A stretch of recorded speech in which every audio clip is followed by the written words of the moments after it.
বুধবার দুপুরে জনপ্রিয় পরিচালক অনীক দত্তর ছাদ থেকে পড়ে মারা যাবার খবর সামনে আসতেই শোকাহত বাংলা বিনোদন দুনিয়া। টলিউডে নেমে এলো শোকের কালো ছায়া। শুধুমাত্র পরিবার নয়, তার আকস্মিক মৃত্যু মানতে পারছেন না তার সহকর্মীরাও। কদিন আগেই মুক্তি পাওয়া যত কাণ্ড কলকাতায় তার শেষ ছবি, কথা বলেছিলেন অনীক দত্ত। তা তখন বিশ্বাস করেননি কেউ, কিন্তু এটাই যে সত্যি হবে সেটা আগে থেকে কেউ বুঝতে পারেনি। গতকাল দুপুরে হিন্দুস্থান পার্কের বহুতল বাড়ির ছাদ থেকে পড়ে যান পরিচালক।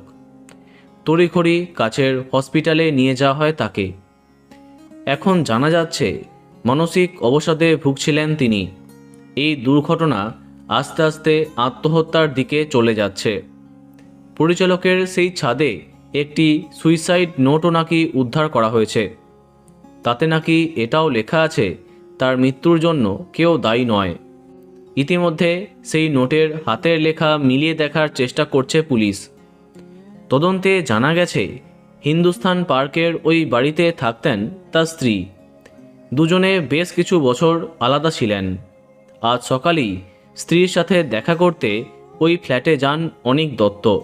এমনকি তার পড়ে যাওয়ার পরে তার স্ত্রী সন্ধি দত্তই তাকে হসপিটালে নিয়ে যান। ঘটনার পরিপ্রেক্ষিতে ইতিমধ্যে অনেক প্রশ্নের উদয় হয়েছে। বন্ধুরা, ভিডিওটি এইটুকুই।